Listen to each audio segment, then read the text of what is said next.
Hello, this is What It Takes to Lead, a podcast about Mike Sterlacey's faith, family, friendships, and business lessons learned over 40 plus years of selling insurance and building a rapid growth insurance agency in the Dallas-Fort Worth region. I'm one of your hosts, Garrett Cooper, and today I'm joined by my co-host, Leif Hirsch, producer Charlie Hooper, special guest, Coverica Director of Commercial Sales and Marketing, Alison Nielson, and Coverica Director of Personal Sales, Eric Hurt.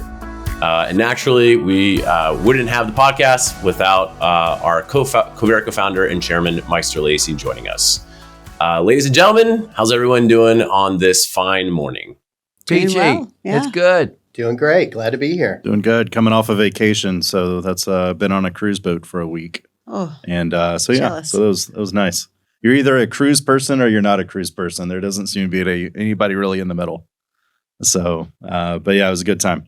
And I feel like by that, it's like you either like to have fun or you don't like to have fun, right? Isn't that basically That's what we're right. saying? That's right. That's Yeah. pretty much it. I don't know anybody that's been on a cruise that didn't become a cruise person. It's the ones who've never done it. Yeah, there was somebody I was talking to, and they were just like, "Yeah, this is our second cruise, and I wasn't a cruise person before." And I was like, "So what was the first one you went on?" And he's like, "Oh, my brother got married," and I was just like, "Maybe you just don't like your brother." yeah. That's It's so- motivational. Yeah, he's like, "Yeah, because this is awesome." Yeah. Well, speaking of significant things, our two guests today both have experienced a recent job change of sorts. So Alison and Eric, let's start off by the two of you sharing with us and really our audience the big news and what the new role means for Coverica, and really kind of a third parter. Why did you decide to take this bold step? So I was promoted, I guess it was, a couple of weeks ago now, to the Director of Commercial Sales and Marketing. So now I'm over our entire commercial sales department, benefits, and marketing, junior producers, which I was already working with on the commercial side. And I've been tasked with guiding and supporting all of those people to just be the best salespeople that they can be, make sure they have the tools that they need, make sure that they have the support. And I guess I took the opportunity because I enjoy leading, I enjoy teaching. I've had the opportunity the past few years to bring on new junior producers and teach them, help them learn the industry, get out there and sell their first, second, third accounts.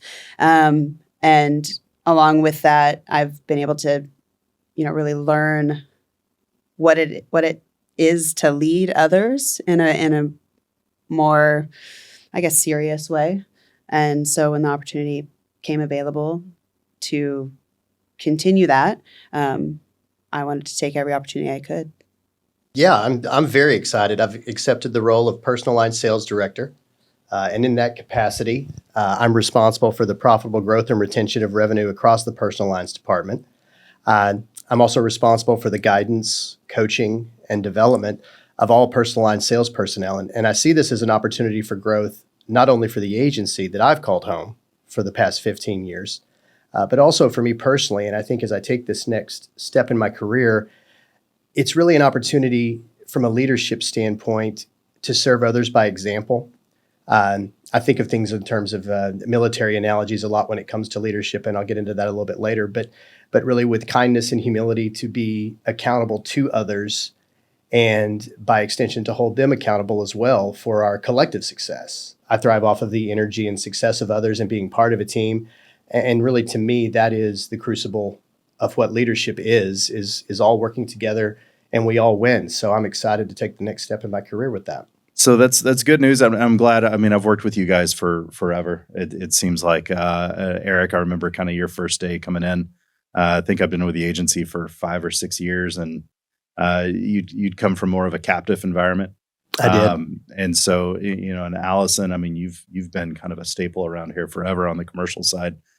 So it's good to see you guys, because I remember, Alison, we were at lunch a couple of weeks ago, and there were some things where you're just kind of like, and I guess this was probably a month ago, you're just like, why don't they just do this? And you had these ideas, and it was like, it's so cool to see Yes. you in this seat now. So with that said, I mean, what kind of experiences and training? I mean, what do you think kind of most got you guys ready for this role? Well, I think for me personally, it's, as I mentioned, I've spent 15 fantastic years here at Coverica. And in 100% of that time, I've been in the capacity of a personal lines producer.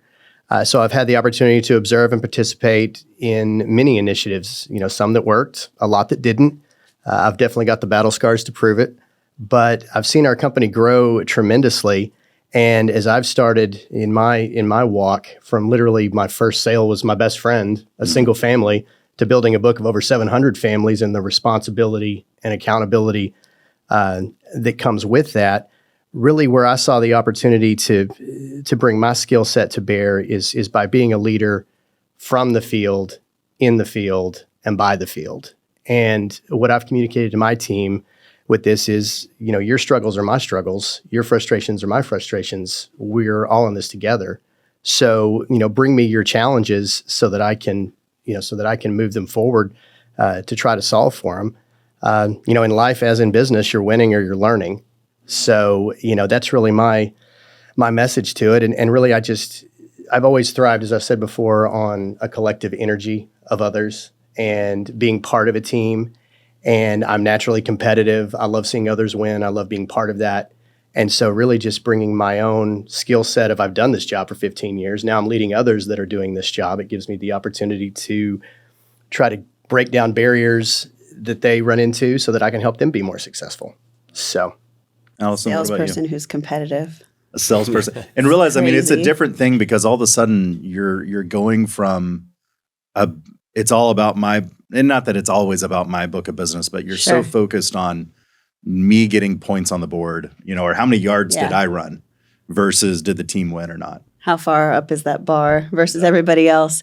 Yeah, I had a much different experience than Eric coming into Coverica. I mean, this is my only home as like a professional career.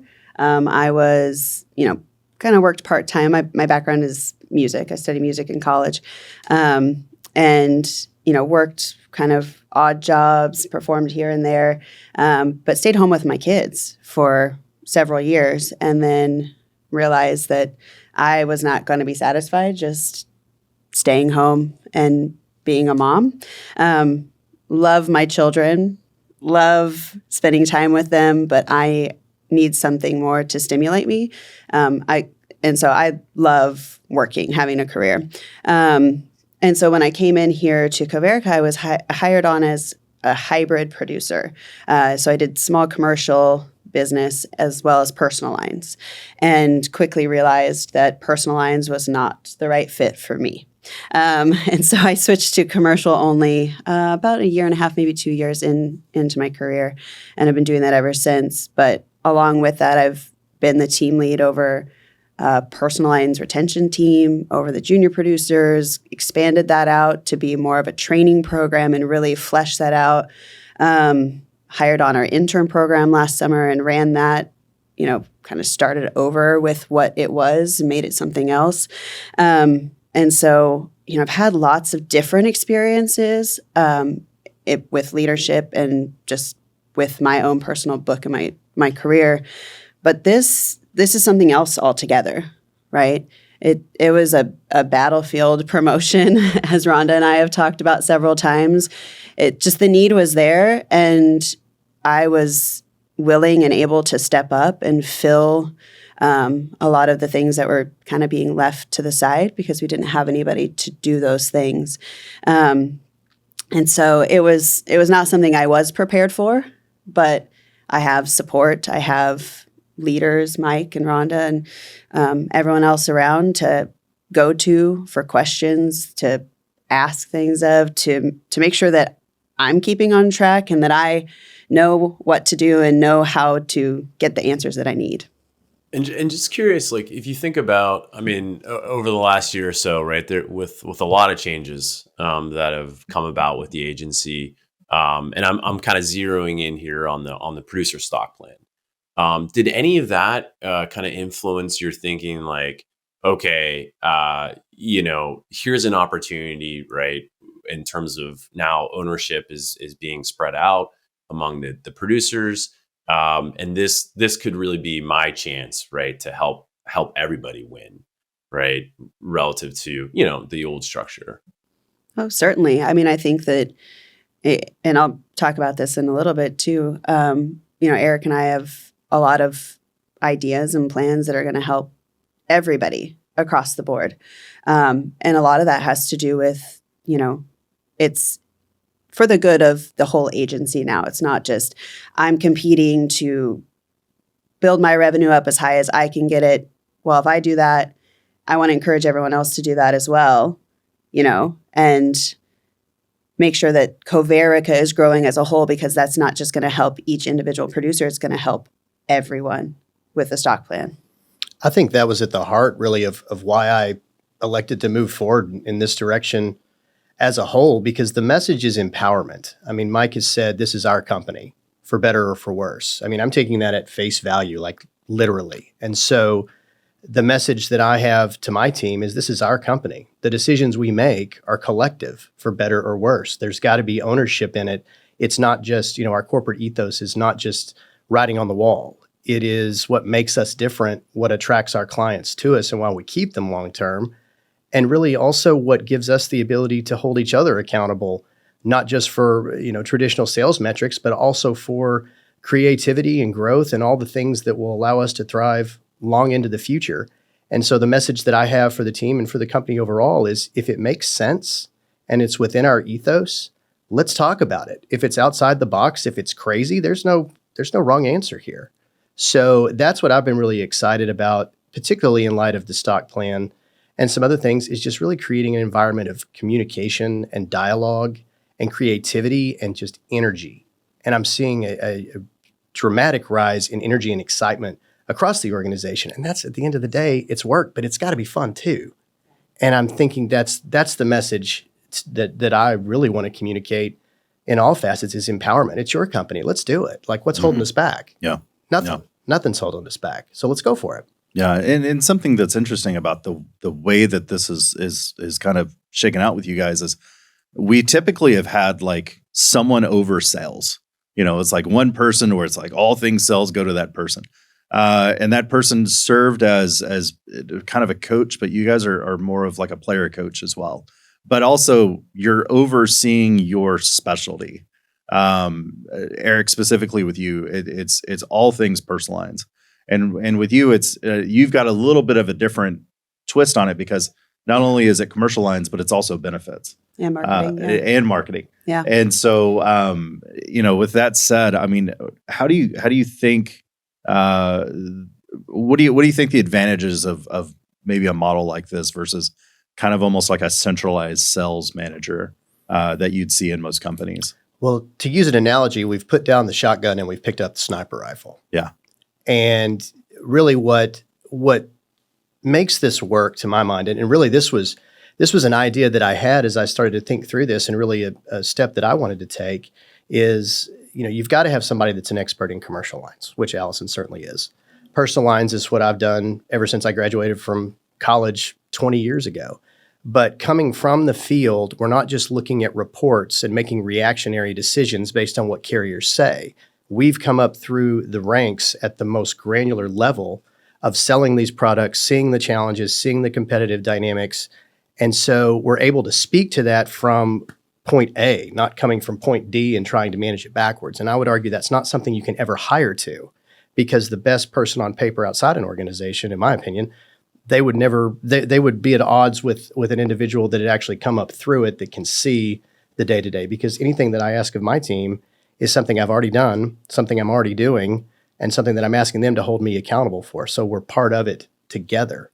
And that's the ownership of it. It's kind of like a sergeant. I use the analogy of a sergeant that's a platoon leader. He's a sergeant. He has a higher rank than a corporal or a private. Right.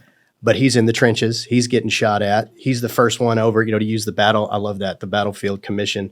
I mean, that's literally trial under fire. You stepped up when everybody else didn't. Right. Because no one else would, and you cared enough to do so. And that's the type of person I would follow.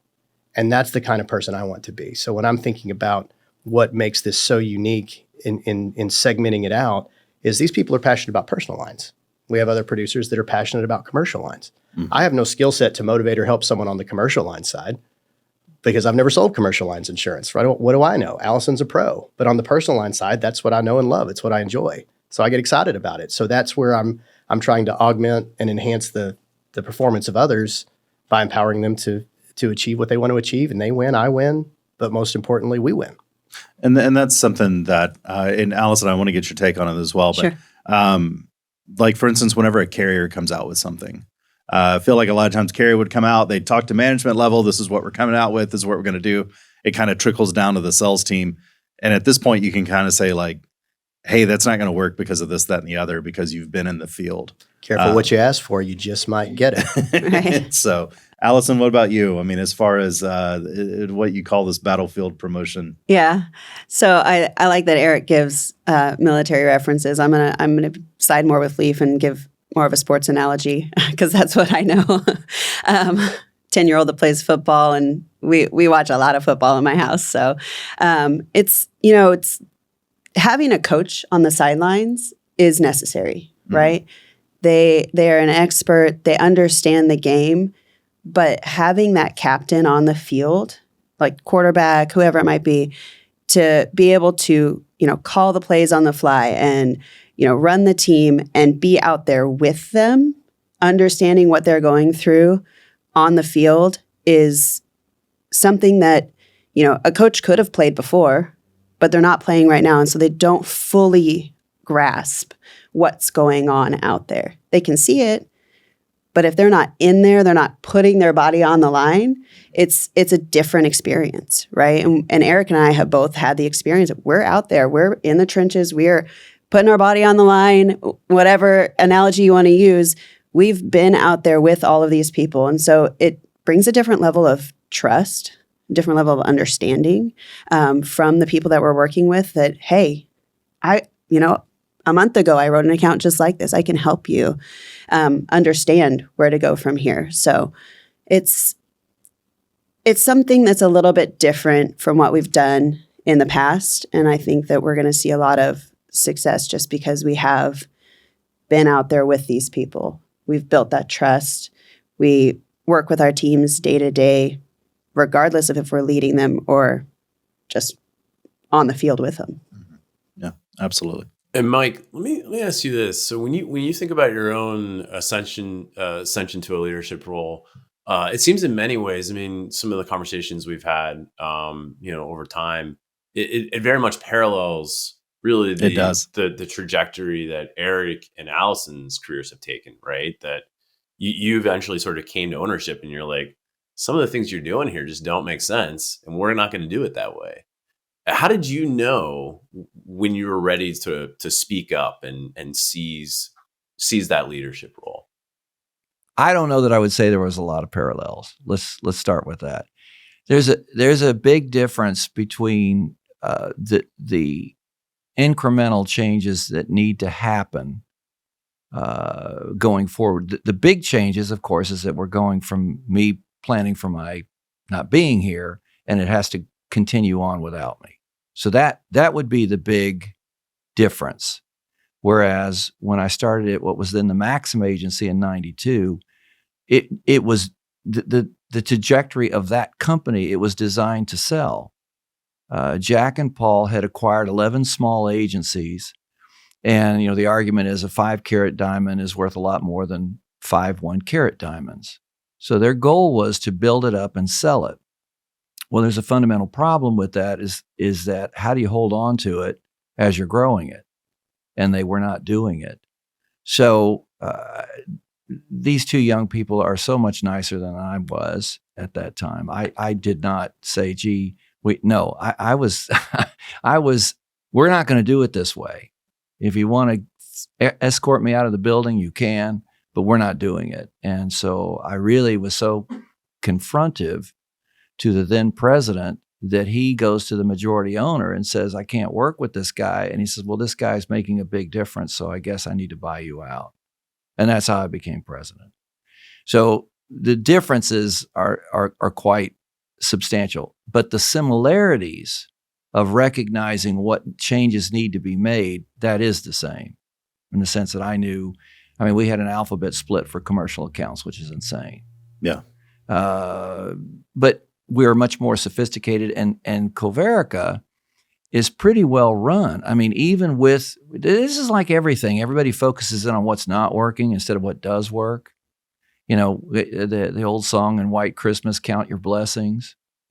I mean, there's not a lot of agencies that have been around 40 years. There's not a lot of agencies that the employees are given the opportunity to own the company because it's not going to be sold. There's not a lot of companies out there that aren't hyper-focused on EBITDA. I mean, I could go on and on and on, all the good things at Coverica. The gymnasium we have, the party deck that we have, all the events that we do. And after a while, people start to take all that for granted. Until what? Until they go somewhere else or they talk to other people. So it's been fun watching Samantha because she's interviewing people, because that's a big part of what she does in human resources. And she's starting to see, gosh, Coverica really is different. Okay. So where we started from was how to improve it, as well as the perpetuation when I'm not going to be here. So what I was very excited about was, Rhonda and I were talking. She is what I call her the interim CEO until ultimately I'm replaced, whenever that occurs. But we were talking about, okay, how do we really affect a positive change? Because what we've tried, there were parts of it that would work very well, but it wasn't sustainable. And so we just looked around in the same way that Rhonda was elected by Paul Kiesling and myself to be the CEO for the company. Paul Kiesling said, okay, in the company, which people in your leadership team, which we then called the leadership team, prevents the most problems from getting to your desk? Well, it was an easy decision because it was Rhonda. However, in retrospect, Rhonda wasn't dealing with producers that much. She was dealing with our service team, and our service team is excellent, and they're a heck of a lot easier to get along with than us producers. So at any rate, one way or the other, it is what it is, and Rhonda's been excellent dealing with the producers, and I'm very impressed with that. But as we were talking, we thought, well, who do we have in commercial and personal lines that really seems to get it, want it, and have the capacity to do this management aspect? The bottom line is when you start looking at entrepreneurship or ownership, you go from the first one that's paid, which is as a producer. As a producer, you sell an account, you get the commission. It's one-to-one. I'm going to sell this business, and then I'm making money. Whereas when you transition to the entrepreneur or the owner, you're the last one paid. You're the one that has to go to the bank when you can't meet payroll. You're the one that has to decide, okay, Salesforce is going to be how much money? And I got to sign this contract. And more often than not, I have to personally guarantee it. That's quite different than the back when I was in the production role. So for myself, the difference was back in the old days with Maxim, it was not well run at all, and it was not going to stay in business. It was basically bankrupt, and so that's a huge difference. But the similarities are, they've demonstrated, both Alison and Eric, more important than anything, a desire to do it. That's what we were talking about on one of the previous podcasts. Is with Chris, is at a certain point you got to raise your hand. That's right. So you got to raise your hand and say, like, hey, I want to take a shot at it. The challenge is, now I may be deluding myself, boys and girls, but I didn't think that the company was running so poorly that somebody's saying, this is a bunch of crap, I got to step in. No. But the point is, your point is right, that how do you get people to stand up? And I'm very proud of what this whole transition is doing. We've got about 8 people that are standing up and saying that they want to be more involved in running this company. We never experienced that. So I could say partly it's my fault because I didn't encourage people to stick their hands up. But, all the way to Garrett, you leave, starting Ansel. There are so many opportunities that Coverica can now sponsor, whether it's growth within Coverica or outside of Coverica. I mean, we're agnostic to it as long as everybody, follow the precepts, as long as it falls in second precept where everybody benefits. Why wouldn't we do that? Right. So anyway, and the thing is, whenever we're talking about problems or issues, I mean, realize that like this ship, you make big changes when you're leaving the harbor, but now we're dealing in, let's tilt it 1 degree this way or 2 degrees that way. To where I feel like 20 years ago, some of the changes were like, no, we got to turn around. Yeah, the Titanic shouldn't have happened. So, and maybe I've been watching too much news about a boat hitting a bridge, but Right. Gosh, but that's horrible. the thing is, whenever a business is first getting going, its first 10 years, 15 good years, point. Excellent you've got to point, make actually. these big, huge changes. And so whenever we're talking about problems like, Coverica is 97% healthy. Like we're focusing on the 3%, but 20 years ago, it could have been 50%. Who knows? So don't, I would just caution anybody to just be like, oh gosh, all these changes and everything else. These are little corrective things it's constant A/B testing of. Well, you bring up an excellent point with all of the internet and all the surveys and all the technology and all the data, which is, of course, Salesforce, which we're deep into. We forget that when we're asking people constantly, how can we improve? They're going to start saying, well, here's what's wrong with this company. Whereas, wait a minute, we're not really advocating what we're doing well. Right. So you're right. You're exactly right. There is a big difference between the very beginning. I don't think Heidi said it when she was interviewed here, but I think she did say about when I would come home, say, we can't spend any more money. And she says, well, can I go get groceries? I said, what canned goods do we have? so that we're nowhere like that anymore. So to go back to those days is kind of fun, but fortunately, these two young people don't have to deal with that. But it is like a marriage. I mean, whenever you're asking your spouse after 20 years or they're 30 plus with you guys, it's like, hey, what can we improve? It's you don't want to think like, well, what's broken? It's like, well, you've made the 30-year mark. Like, obviously, it's working. You know what, Leif, if I can jump in, this is kind of off script, but I want to jump in about that exact point. There is a point, and this is for the older people specifically, which I are one now. The problem is that you stop looking at how to continually improve the company because your shelf life is ending. And, I'm okay with that because I know where I'm going, but a lot of people, they hold on way too long because they recognize that the future won't involve them. Right. So they don't want to turn loose. Yeah, it's an ego check for sure. I would like to add just thought that it came to my mind when you were speaking, Mike. I've seen a couple of different perspectives with this big change, right? It's a big change for our sales staff, and they've seen lots of changes over the past few years.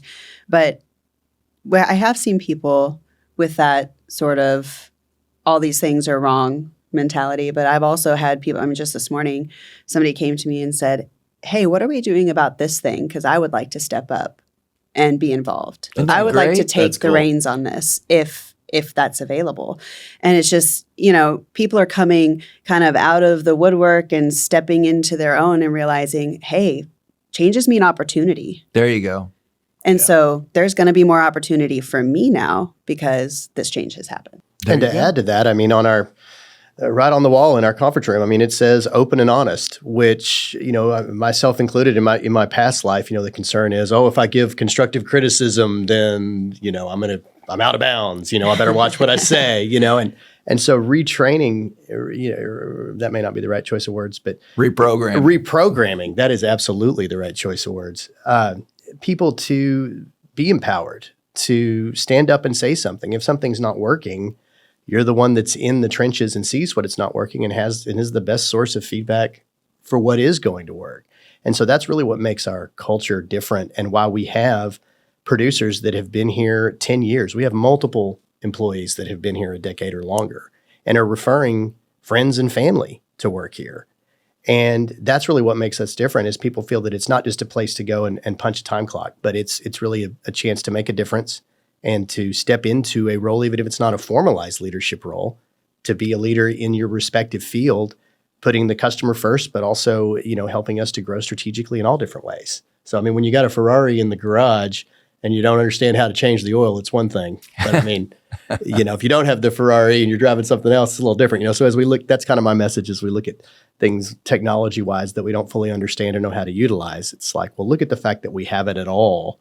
We can fine-tune it and tweak it to get what we want Right. So, it's a chance to see the glass. I'm very glass half full, Right. not half empty. But at the same time, we've got to have constructive criticism so that we can improve. And that's the message that I have, that I've learned from Mike is what's the why? Like that's the message is, why are we doing something? Does it make sense? Is it something that empowers us to move forward and be successful as a group? And if so, let's look at it. Let's do it. And that's the thing is that and this is anybody that's listening to this that is working at Coverica. This is the call. This is the call to action here is, if you see something wrong, don't just complain about it. Come up with solutions and be specific about what is working, what is not working, and what do you want to try. Because something cool that I've seen about Coverica is, if we see something that could be done better, like, there should be no sacred cows. It's like, let's put a bullet in all of them, and like, let's try something new. And maybe we just try it new with like 2 producers. And it's like, hey, this is our little guinea pig experiment over here, and we're just going to test it and see if it works. That way, and then let's learn from it and let's adopt and change. And that's the thing that to me, the worst thing you can ever say to me is, well, that's the way we've always done it. You might as well like kick one of my kids or something like that. It just drives me nuts. I remember I was sitting down with a user one time and it was just like, oh, I got to have these reports. And I'm like, why? And they're like, well, we run them every month. And I'm like, well, what do you do with them? And she just kind of looked at me. And I was like, I gotcha, didn't I? And it's just like, no action has ever come out of you running these reports, has there? And she goes, no. She's like, they get filed in a folder. And it was just like, stop doing it. Like, that's dumb. Like, let's just quit. And so the thing is what I'm saying to the users is, whenever you do see something, like, I always said, it's kind of like going to the doctor and just like crossing your arms and being like, I'm sick, fix it. It's like, no, what hurts? What have you tried? What have you not tried? What do you think we should try? Like, it should be a conversation. And just because you don't have the creative ideas of how to fix it doesn't mean you shouldn't bring it forward, right? Or pair up with somebody. Yeah, if you see something that isn't working for whatever reason, bring it to the group, bring it to the table, and not in a way that's just complaining about it, but hey, this thing needs to change. How do we fix it? Because I can't think of anything. Right. Please help me. And I'm not talking just technology. I'm talking process too. Yeah. If there's a thing that's just kind of like, hey, there's some stuff slipping through the cracks, because, as an example, this podcast, this is our first podcast where we've ran a checklist of like, these are all of our pre-start things we have to do. It's like, sometimes you just got to look at your process and say, like, is it written? Are we following it? Do we need to change it? I was going to say, the longer you do something and the more repetitive it becomes, the better you get at it. Mm-hmm. So being able to fine tune processes, which from a sales side, that's the first thing that makes, eyes roll back in your head, is processes, but they're hugely important. And if you don't have them, or you're not understanding why you have them, or you're not generating feedback and there's not open and honest dialogue throughout the field, then what purpose does it really serve? Because empowerment at the front line is what drives a company forward. It's not direction from above down, managing out of fear. And what makes us so different as an organization is the fact that we invite and encourage that dialogue from the field. Well, a lot of it is the why question. To your earlier point about we're doing processes and people don't understand why they're being done. And so it can, over time, lose its value. I would suggest that if something is being done that seems like it's just a repetitive function, ask, why are we doing it this way? Great point. Because there's sometimes a valid reason for it. So what's great about this conversation is you're seeing the dynamics of, if something's working, why would you change it? So, for example, in production, if you have a methodology that works for you, don't change it if it works. If, on the other hand, it's not getting you the results that you want, that's when you say, how do I modify this? All of this to say why working non-remotely is so important. Now, I know it's such a buzzword. Everybody loves to say, I want to work remote because I can be more productive. Okay, here's the reality, and I've said this before. When you work remotely, you're going to be doing what you've been doing, and you can do it very well. But you're not going to be open to learning other things because there's no collaborative thinking. There's no going back and forth. There's no coaching. You're just doing your job. What a lot of the CEOs of major companies realized when COVID hit is they took an existing trained team and they had them work remotely. And they're saying, wow, we don't really need to have the office. We don't need to have everybody coming in because the work is getting done. Okay. And I just saw a report that Ralph Heffelman, who came to one of our podcasts, sent to me about how office space there's a tsunami hitting right now in the loaning world because so many office buildings are going bankrupt. Because that's what happens is, so what happened in whenever it was COVID, hits in 18, 19, and then all of a sudden people start vacating and working remotely. And now all these office buildings, a lot of them are going broke. And so that's going to create a real problem with the loaning institutions. And that this is just now hitting because it took that long.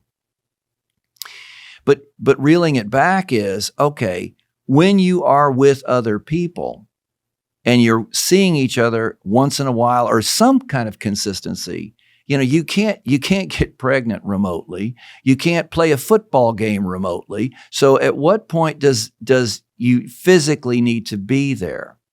And that's the nuance. And so we do flex time, so many days in office and out of office. But let me warn everybody about something here. AI is getting a lot of traction. It's moving faster and faster. And if you want to just be working remotely exclusively, how long before you're going to be irrelevant? I just watched last night. I just watched a short film. I'm looking at Charlie because he does a lot of film work. I just watched a short film that the entire thing is done in AI. And it looks like real human actors.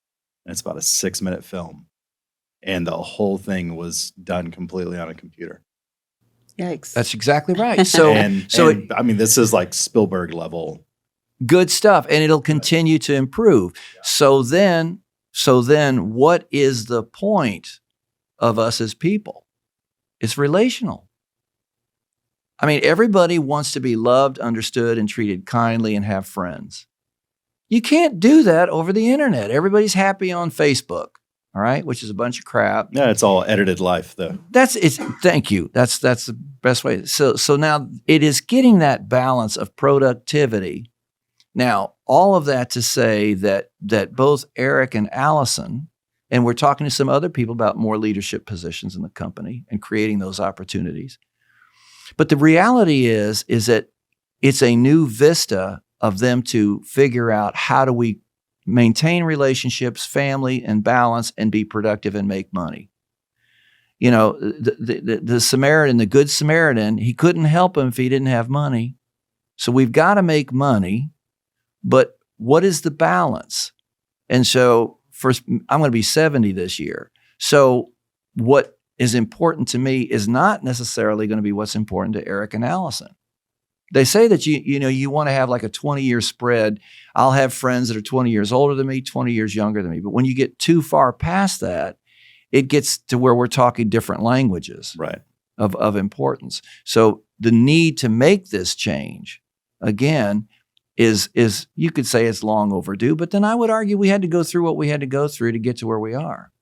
Let's talk a little bit about the future for a moment.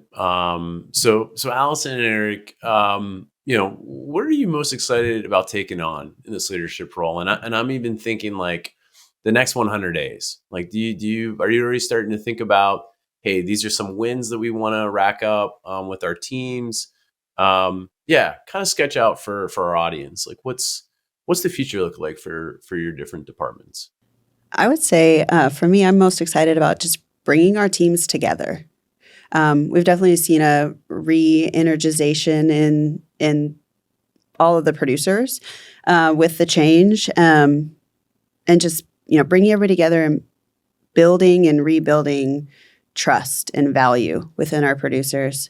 On a more practical level, Eric and I have some projects that we're working on right now to help facilitate that.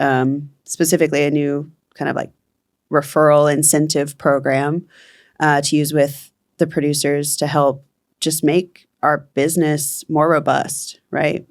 Use the clients that we already have to bring in more business to the agency, and encourage a lot of cross-departmental activity. And I would say for me, I mean, my focus for the next 100 days, it's really all about the relationship, the energy, and really Mike's challenged all of us to consider the why, and that's really working from that thought process when you're so used to the what. You know, if I do X, then I achieve Y, and that equals Z. And as a producer, you're always thinking about that in terms of revenue.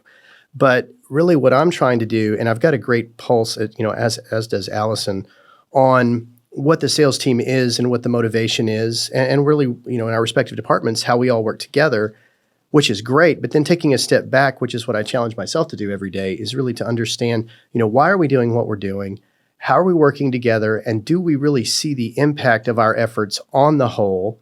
And speaking to Salesforce and technology, and something that I'm excited about with that, which is a huge emphasis, is diving into the analytics, not just for the sake of charts and graphs that no one reads or cares about, but really to understand if I'm doing this in sales and we've got service here and we've got retention and all these critical components, let's build something out at a master level where we can see how it all fits together. Because if we've got, and Charlie and I are working on a lot of things with this, and Alison and I have talked, she mentioned the cross-departmental referral process.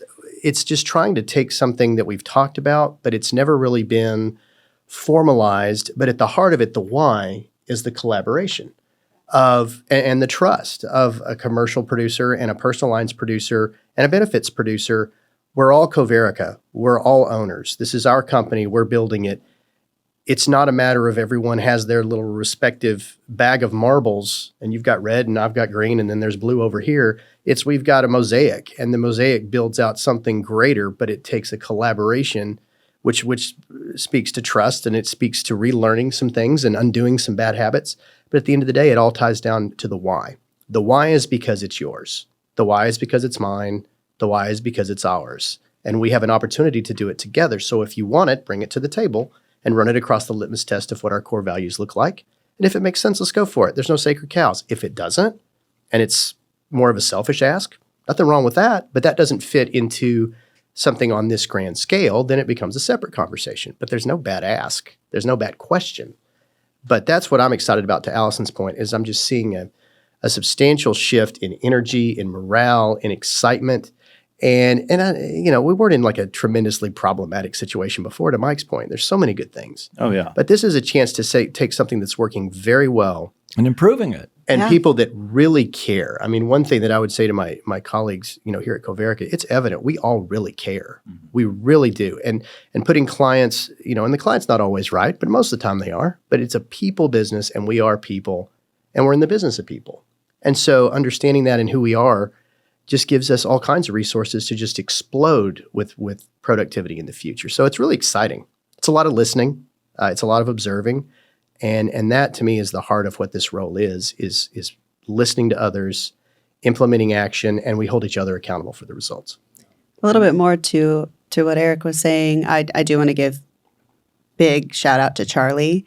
He is one of those people that has really just stepped up and stepped into absolutely the role that he has, and has gone above and beyond in seeking out us and seeking out what we need and what is going to make us and our teams more successful. And that has brought a lot of creativity, a lot of ideas to the table that it's like things that were talked about, things that we were like, we can need that. And then, we've had some transitions with Salesforce and AMS and all of that, and realizing, it wasn't just a nice to have, like, we actually need this again. We actually need to make these things happen. I actually need to see these reports and dashboards and all the fun stuff that, most people don't want to look at, but I need to look at so that I understand, like, where does my team stand? Where do these things, who's doing what? And without that data, it's like, it was there before. It was mostly there before. From some like old reporting and things, but getting it really clean, getting it really understood and actually usable is huge. And so Charlie's been immensely, immensely helpful in helping us get to that next level as leaders. I love bringing Charlie like a half-baked idea. That's kind of our our initial dialogue is here's something I have that I think could work. I have no idea how to build it, but I've got the idea. And here's like the basic puzzle piece that I think could build the whole. Is that doable? He's like, sure, we can get that. I'm like, great. So here's a million things I don't know how to do. Right. Can I get on your list? And then I'll learn about sprints and epics and all kinds of other things. Oh my gosh. So we're getting there. Oh, Garrett, yes, I forgot. We're getting there, man. I'm learning on the fly here. Whereas I sent Charlie like an essay of everything that I needed. And he's like, we're going to have to dig into this a little more because that's a lot. Yeah, and that's the thing. I mean, that's something that Garrett and I have been working with the Alliance on is you've got to look at all these ideas and you're like, kind of contrast it against a matrix of what has the most impact and what's the easiest to do. And let's get the high impact, easy stuff done first. It's like, I know it would be really cool if it tied into LexisNexis and pulled all this data and everything else, but it's like, man, we need a check engine light, like we need that first. Well, that gets back to the importance of having face-to-face collaborative thinking, because you are right. There are a lot of things. And often when I'm talking to Chris, because now he is ultimately responsible for his company. And of course, it's much smaller than Coverica. I think they have 11 people there. And he is looking at too much. And I said, you're going to have to prioritize. Mm-hmm. Pick one. Years ago, I went to a cyber class. I forgot what they called it. This is years ago. And the lady that was teaching it made a real profound statement that really kind of set the course to why when we got hit with ransomware and all that stuff, I don't get all shook up. She said, this was probably about 10 years ago. And she used to work for the CIA. And she said, you may be able to protect one thing in your company. Maybe. So what's the most important thing to protect in your company from, cyber issues? This was 10 years ago. And I heard, I don't remember which one of you said something about, who was it was just recently breached? Was it Microsoft? Yeah, they lost some of their source code. Yeah, it was bad. Yeah, now this is Microsoft. Yeah, and so she said, you may be able to protect. And she gave an analogy that really was scary, and they showed it all. And of course, it was lost on me. But basically, the director of the CIA was talking about how strong they were. And these kids figured out his checking account numbers. Yeah. I mean, they triangulated him. I'm way out of my field here. But what the point being there is the priority. What is the most important thing that you can do? Start with that instead of all the distractions. Well, today I need to do this. Well, what's the most important thing that you can do today? Get that done first and then let everything else. You remember the old analogy of the professor that comes in with a big glass jar, puts rocks in it. Yeah. Can you put anything else in it? No, you can't. And then he puts in smaller rocks, and then he puts in sand, and everyone says, oh, it's full now. And then he pours in water. Right. So the point is, if you started with the water, you can't put in the big stuff. Right. And that's the thing is, and kind of we've got one more question we want to cover, but I'm going to throw a curveball one in here. I'm going to throw an extra credit one in here. How do you think for Alison and Eric, how do you think this is going to make you guys better agents for your clients? This transition. I'm kind of in I don't know if it's a unique situation, but a little different than what Eric's dealing with. But I've been hiring and teaching the junior producers, so brand new in the industry, most of them, younger, and they're learning the industry. They're learning commercial lines insurance from zero, most of them, and so for me, I'm actually going to be using my book of business, especially with my larger clients, as training tools. So I'm going to be out there and, working with them on their renewals and things like that, but taking these people out, introducing them to how all of this works after the first year, after the initial sale, and using that as just a jumping off point for them to gain more experience. And everyone benefits from that. The new people get to learn. I get to stay in contact with these clients that I've had for years, and the client gets double the care. Right. And so it's really just, a benefit for everyone. Yeah, I know there's an old adage of like those that can't do teach.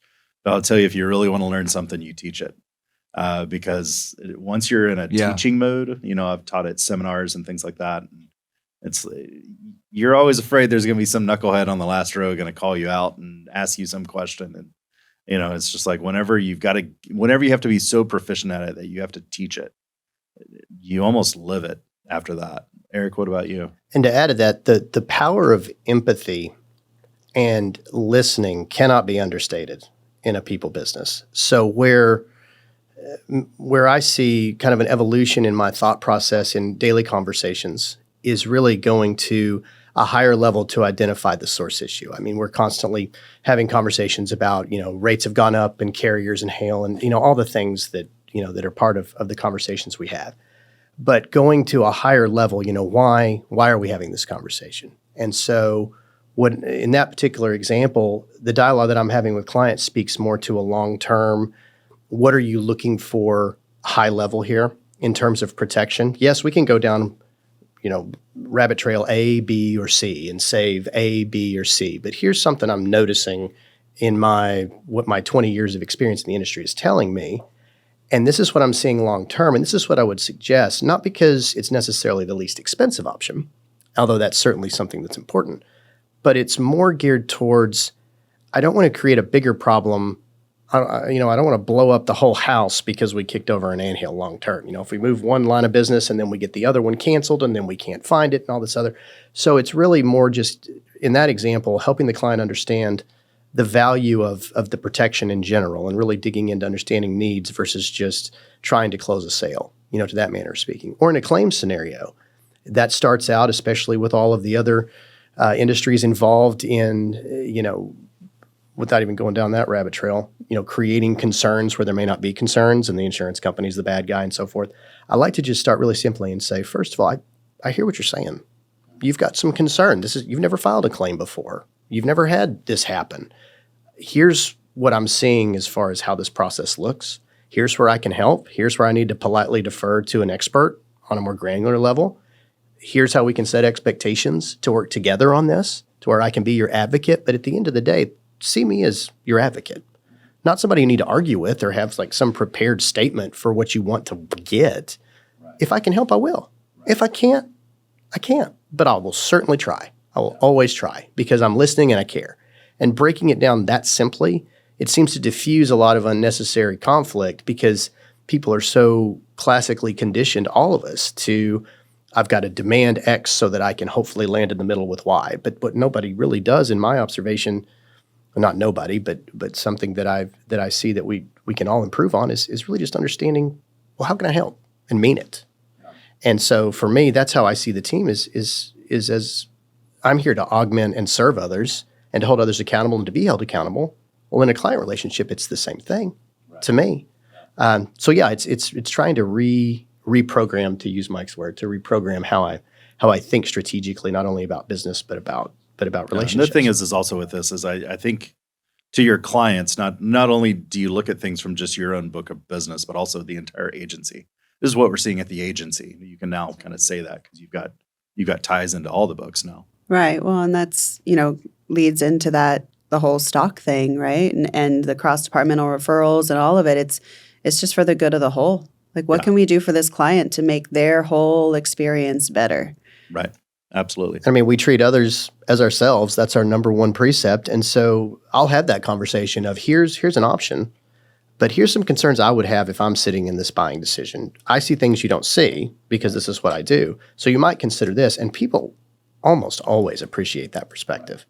So, Mike, let me ask you this, and especially with the conversation that we just had, how does what Eric and Alison just described, and especially Eric's point, about again empathizing with the client and really providing this sort of higher degree of service, how does that relate back to your sort of one of your sort of I would say insights into where the industry is moving, which is that Coverica, to take on this sort of concierge model. How does that all, in your mind, how does that all sort of fit? Very well. Well, do tell. Okay, so there will years ago. Jeff Breor actually said this back when he was at Safeco, and now he's independently working with the Independent Insurance of Dallas.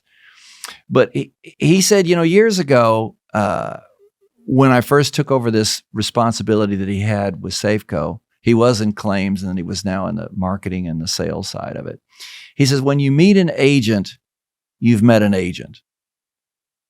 So in other words, all agencies can be very, very different because there's like 38,000 of them, and you've got all kinds of just individual mom pops all the way to the big shops.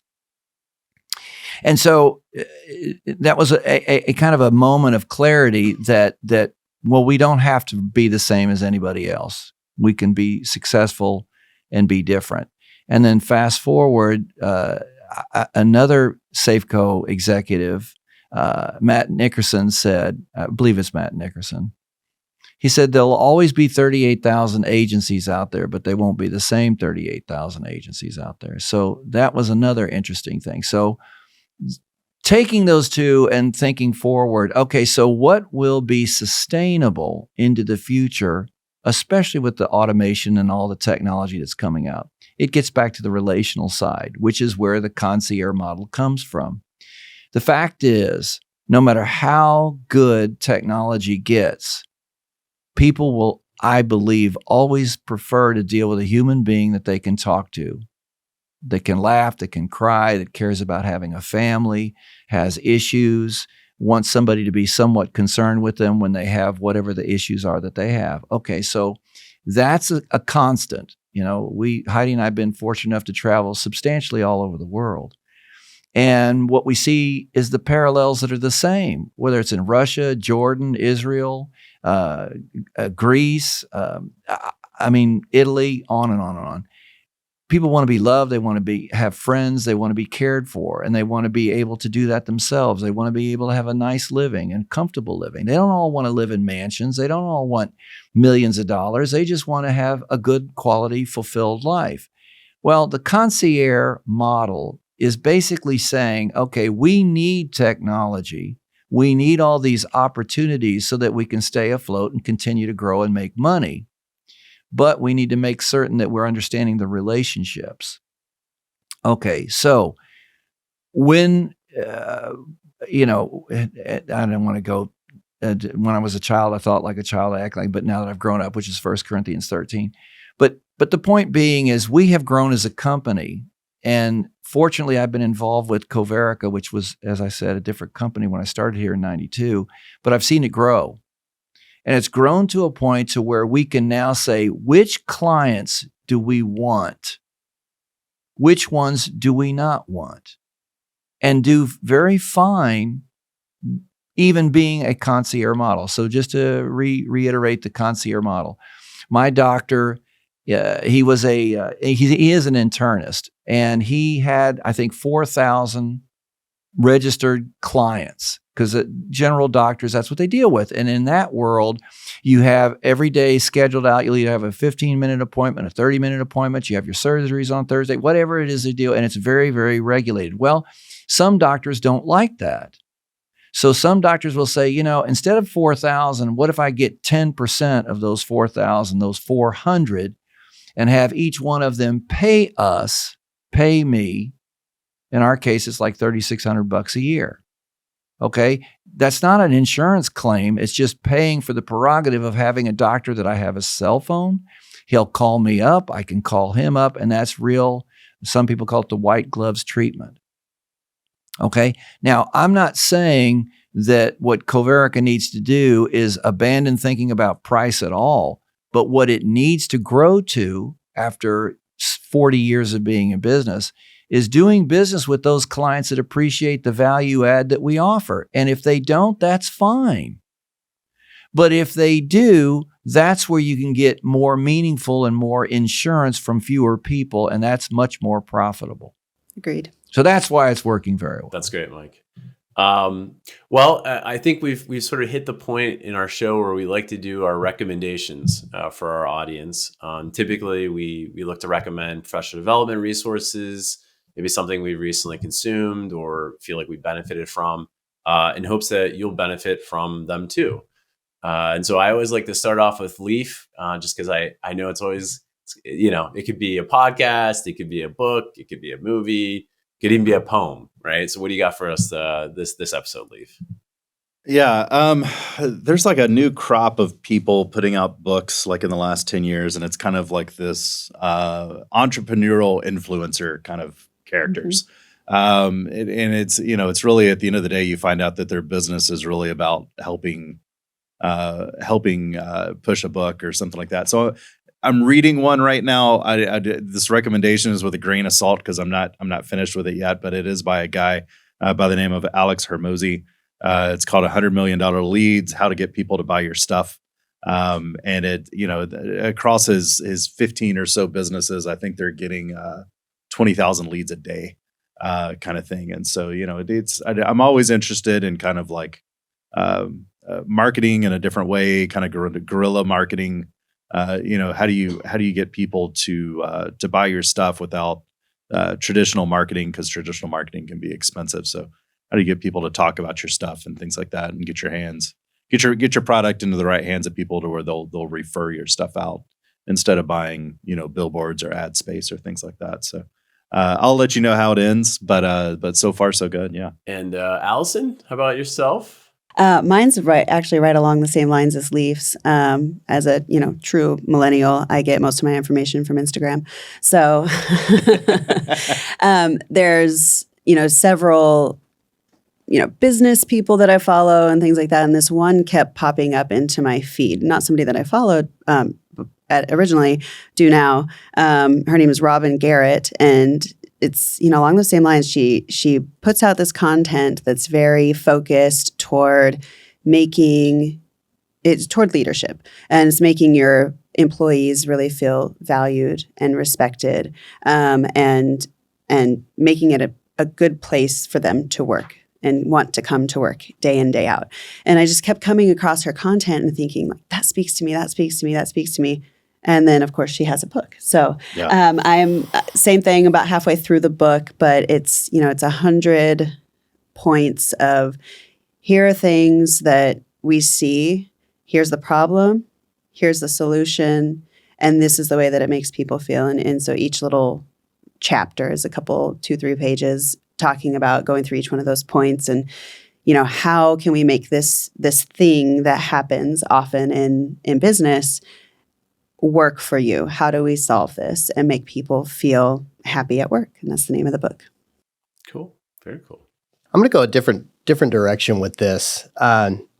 There's a book, and I'm sure that most listeners have either watched the miniseries. If you haven't read the book, I would highly recommend it. But anybody that knows me knows that I absolutely love military history, and I see so many parallels between effective and ineffective leadership in that type of dynamic. But my absolute favorite book is Band of Brothers, and it's a story of Easy Company, 506 Parachute Infantry Regiment, 101st Airborne, one of the most highly decorated combat units. This unit saw some of the most continual and deadly combat in all of World War II. And they were led by a very quiet man. His name was Richard Winters. And he's now passed away, but I've watched numerous documentaries on him, read this book. But what made this man so incredible, he's an example of a leader that I would follow. And without going too far down the rabbit trail, his method of leadership, he was just very quiet. He started out as a leader of 8 to 12, to use the military analogy of being a squad leader, and moved all the way into managing and leading a full battalion of well over 500 men. But one of the things that he was empowered to do, and his example, is he cared so deeply about the men under him. And he led by example, first boots on, last boots off. That, to me, summing leadership up in one succinct statement: first boots on, last boots off. I mean, he was quoting as saying, hang tough, never give up, regardless of the adversity.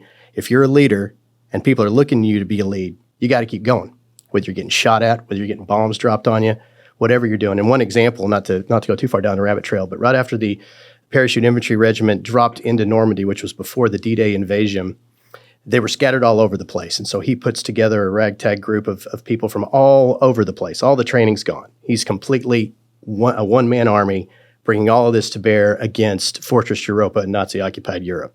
He's told by his commanding officer the next day to take a group of men, 8 men. This is his first time ever being in combat or leading a squad in a combat situation. and he's tasked with taking out a fortified position of 4 Nazi 88 anti-aircraft guns defended by 30 individuals. He's got 8.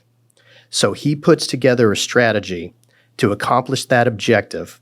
He's awarded the Distinguished Service Cross for it, which is one of the highest military awards or citations for valor under combat that can be awarded, second to the Medal of Honor.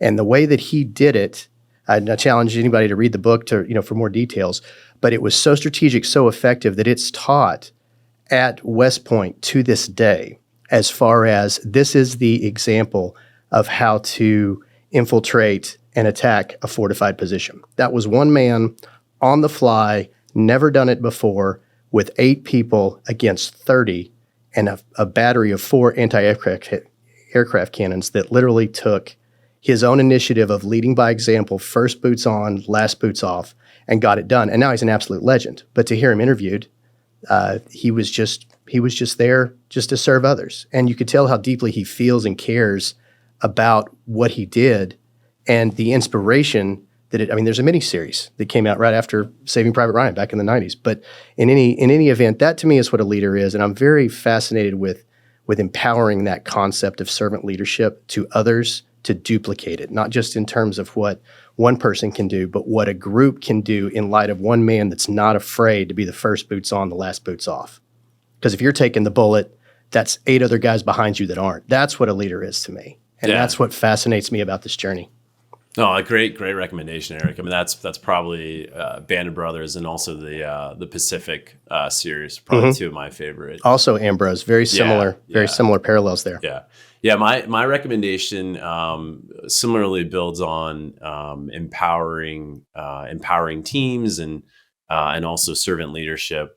It won the Oscar for Best Short Documentary. It's called The Last Repair Shop, and it's about a handful of individuals, they're musicians, that fix instruments in Los Angeles for free for students that play an instrument in sort of the LA County school area. And so I think they said roughly they fix about 58,000 instruments a year or something like that. It's some crazy number. But the people's stories about who do this work, it's amazing. And their love of just helping others and serving others and wanting to pass on the gifts of music that they received. It's really touching. So it's like 40 minutes you can watch for free on YouTube. I'm sure there's on other streaming services, but I know a few of you, Alison, obviously as a music person. So yeah, especially if you're a music person, and Eric, you are too. You play guitar. Oh yeah, absolutely. Mike as well. So yeah, you guys should all watch it. Anyway, it's great. Well, I'll jump in. Mine is the light side of all this stuff. We're in the middle of a major remodel at the house, and so we're purging. And I ran across. I like to listen to Dr. Laura Schlesinger a lot because she's very entertaining to me. She's 77 now, I think, and there is no. She just jumps into it when people call up, and it's quite funny. And so I ran across one of her books. It's called one of the Heidi had bought years ago. It's Bad Childhood, Good Life by Dr. Laura Schlesinger. And what the book is good about is it's kind of reframing things. So these people call up with their issues, and she's basically writing down not just why she said what she said, which I always found very fun, but what clinical experience backs up why she says what she says. And so it's a lot more enlightening than just listening to her entertain you on the radio. Now, for something fun is Heidi and I, we used to have DirecTV. And in this process of separating everything, one of my credit cards was breached. And so they canceled it. And so the DirecTV expired. And so I thought, well, I'm going to try and be like a Generation Z and not use the old style stuff. So I have found all these apps on the smart TV. So I'm watching all these shows, and it's amazing to me. Because we're watching pretty much everything. I found an app for the news and near Fort Myers in Florida live. Also Channel 8 for free. Yeah. So I've got Netflix and I've got Prime and just of course we have the internet. So we're watching all this stuff. Anyway, so I started watching LA Law again. And it is so bad and it is so predictable. And we're going back, when I was young, this was the beginning of the sexual revolution and all that other stuff and just how goofy we were and just watching. So Heidi and I are kind of binge watching it now. I think we're in season number 2. And so anyway, so something just way out there on Prime TV, you can watch LA Law and it is so old. If you want to, it's almost like watching reruns of I Love Lucy. But anyway. Also on Pluto, you can watch I Love Lucy. That's but true. Anyway, that's true. I think there's a whole channel that's just nothing but that's it. her shoving chocolates in her face for 24. No, I'm kidding. That's like one of my favorite episodes. So, well, guys, I think that wraps it up for today. And so just want to thank our audience. Thanks for listening to today's episode of What It Takes to Lead. New episodes drop every other Thursday. Please drop us a line if you have a question or a suggestion, and you can always reach us at podcast@coverica.com or via X at WITTLPOD. Finally, if you like the podcast, please subscribe and leave us a review. Thanks so much and have a great one.